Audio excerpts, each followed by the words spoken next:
Well, take that. In the world of cyberspace, a message sent in capital letters like that one is a real no-no. It's like picking up the phone and shouting at the person on the other end. Well, so how do you communicate emotion on the Internet?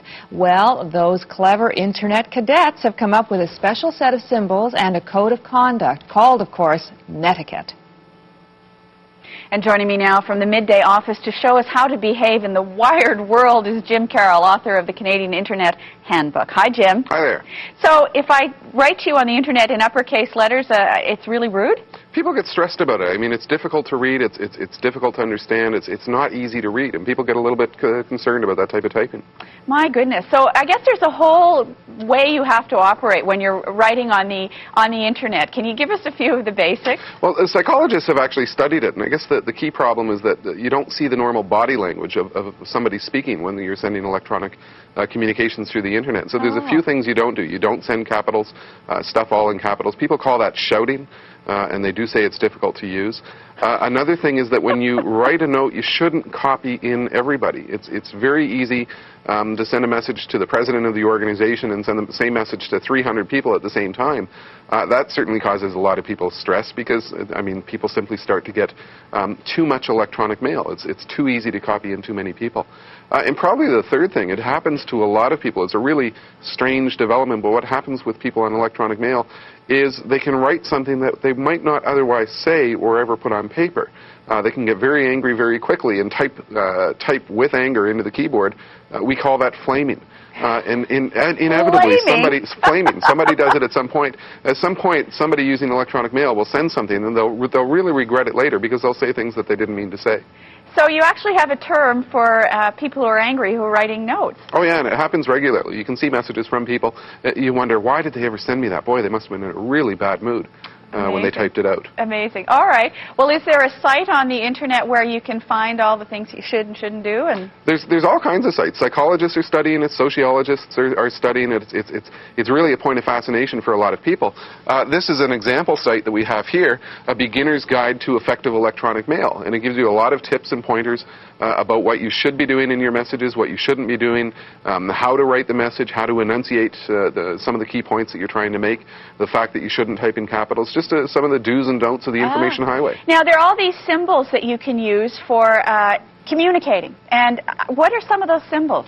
Well, people call them emoticons. I guess people came up with other methods. Emoticons? And it means emotion icons. And people came up with methods to say, you know, this is how you can get across that you're happy, that you're sad, that you're angry, or that you're winking at someone. And what they do is they type in little computer symbols, and when you look at them sideways, they represent something. Okay, so the first one we saw there was happy, and this one, when the happy one is on its side, what does that tell us? That tells us it's a happy face, and that means if you look at it sideways, there's the mouth, there's the nose, and there's the two eyes.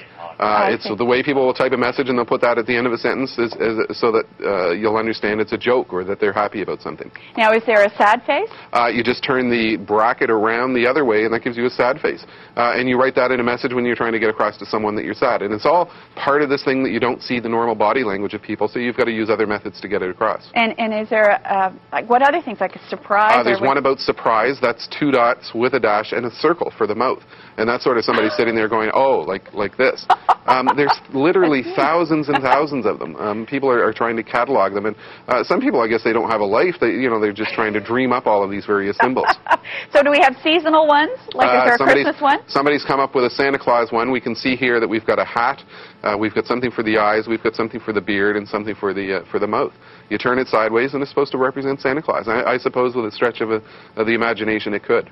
Well, now, I guess, now I just happen to have in my hand here a book of these little symbols, which is they're called smileys, right? Smileys, that's another name for them. And they have all kinds of things, and I guess there are over 600. Like one of them, there's a symbol for Star Trek was preempted this week. So I guess they just cover the whole gamut of everything to communicate. And when they brought that book out, they actually had a competition to see who could design the best smiley, and they had submissions from straight around the world.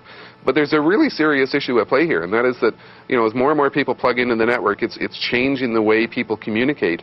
You know, if I sit here and say to you, I'm really mad at you, you might see the anger in my voice. Where if I type that into a message, I'm really mad at you, there's nothing to indicate if I'm mad or if I'm joking as I say that. And that's what these symbols are used for, to try and, you know, clarify what we're saying through the keyboard. Well, that is interesting, because it is going to change the way we communicate. But, you know, Jim, why can't we just write? I mean, we have a language here. Why can't you just write, I'm so happy I could jump up and down, as opposed to using a symbol? Well, some people do that, but the culture of the Internet and the culture of electronic mail that is emerging, you can do that via a little happy face, you know, in a couple of keys rather than writing out a whole sentence. And with the millions and millions of people that are out there and participating, they'll understand you. They'll understand that you're saying that this is something happy or this is meant to be a joke. So is this culture going to change the workplace then? I think any organization working with electronic mail or these electronic communication technologies discovers that it's a very, very powerful cultural tool. There's been all this talk in the business press about the need to flatten the organization and to open up communications between management and staff. I think organizations that put in electronic mail discover it is a very, very powerful to do this. A very powerful tool to do this. We've seen CEOs of major corporations using email to communicate directly with their staff, and their staff kind of go, wow, this is incredible. You know, he or she is talking to me directly, and it helps to open up the organization, helps to change the organization into a more open organization over time. Well, that really is fascinating, Jim. Thank you so much. It's very clear, very understandable. Okay, thank you. And we'll see you again. Thank you. Bye-bye.